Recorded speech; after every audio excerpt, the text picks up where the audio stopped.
बिस्मिल्लाहिर्रहमानिर्रहीम। एक सवाल पूछा जाता है कि अगर शौहर बाहर की कंट्री में हो, ठीक है, बाहर के मुल्क हो, तो ज़ाहिर बात है जब शौहर बाहर होता है तो जब औरत का दिल चाह रहा होता है मिस्री को, तो वो किस तरीके से ख्वाहिश को पूरा करे। अब शौहर तो पास है नहीं है, या फिर शौहर बाहर है, वो किस तरीके से ख्वाहिशात को पूरा करे। ज़िना करेंगे तो गुनाह मिलेगा, और क्या निकाह मुता कर सकते कि नहीं कर सकते। तो आज इस वीडियो के अंदर इंशाअल्लाह अज़ीज़ इस पर तफसील से बात करें कि निकाह मुता होता क्या है, ठीक है। आया कि निकाह करना जायज़ है कि नाजायज़ है, कब करना है कब नहीं करना है, मुकम्मल डिटेल इस वीडियो में आपको दी जाएगी। आपसे दरख्वास्त है वीडियो शुरू करने से पहले आप चैनल को सब्सक्राइब कर लीजिए, यूट्यूब चैनल को, और फेसबुक पर देख रहे हैं तो यार फॉलो का बटन दबाकर रिक्वेस्ट है आगे शेयर ज़रूर कर दीजिएगा।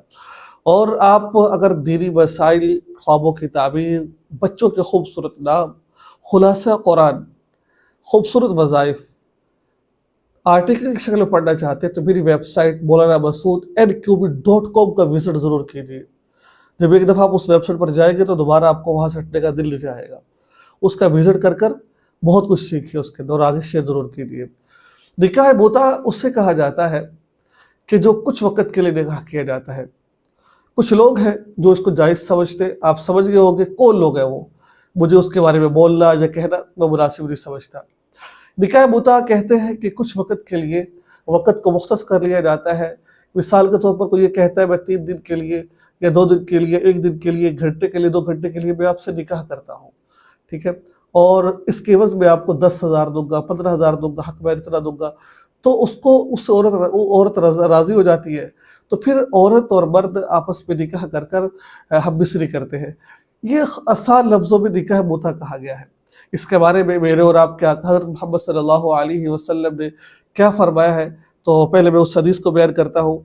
हज़रत समरा बिन मुअव्वद रज़ी अल्लाहु अन्हु से रिवायत है, हदीस का मफ़हूम अर्ज़ करो, अल्लाह कभी को तबाह फरमाए। वो एक मौका पर रसूलुल्लाह सल्लल्लाहु अलैहि वसल्लम के साथ थे। आप सल्लल्लाहु अलैहि वसल्लम ने फरमाया, लोगों मैंने तुमको औरतों से मुता करने की इजाज़त दी थी, अब अल्लाह ने इसको क़यामत के दिन तक के लिए हराम कर दिया है, लिहाजा जिसके पास मुता करने वालियों में से कोई औरत हो वो इसको छोड़ दे और कुछ माल इनको दे और उनको दिया हो, इसमें से कुछ भी वापस डाले। जैसे मैंने आपसे कहा था कि पैसे देकर उनसे ख्वाहिशात को पूरा किया जाता था। तो क्या फरमाया कि जो आपने उसको दे दिए उनके पास रहने दो, उनको वापस डालो, ठीक है, उनको वापस उनसे आप बिल्कुल भी डालो। तो लेकिन अब अल्लाह तबारक व तआला ने उसको क़यामत तक के लिए हराम कर दिया है। तो जो निकाह होता है वो निकाह प्रॉपर निकाह होता है, वो हमेशा के लिए निकाह जब तक ज़िंदगी होती है। वो अलग बात है बाद में निभा हो ना हो, लेकिन निकाह करते वक़्त यही नीयत होनी चाहिए कि हमने एक साथ ज़िंदगी गुजारनी है। 1 घंटा या 2 घंटे या 2 दिन या 3 दिन, 1 महीने का ये निकाह नहीं होता है। इसका मिसाल ऐसे है कि किसी ने खाना खाया और उसको खाना खाने के बाद टिश्यू से हाथों को साफ के फेंक दिया, यानी कि औरत के इसके अंदर ज़लालत है कि औरत को यूज़ करके टिश्यू उसको गंद में फेंक देते हैं। ऐसा नहीं है, औरत का अल्लाह ने मर्तबा और मकाम रखा है।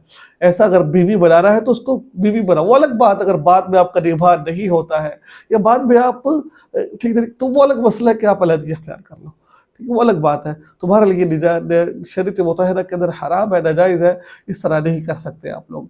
तो मुझे उम्मीद है कि वीडियो को अच्छी लगी। दुआ में याद रखें। अस्सलामु अलैकुम व रहमतुल्लाहि व बरकातुहू।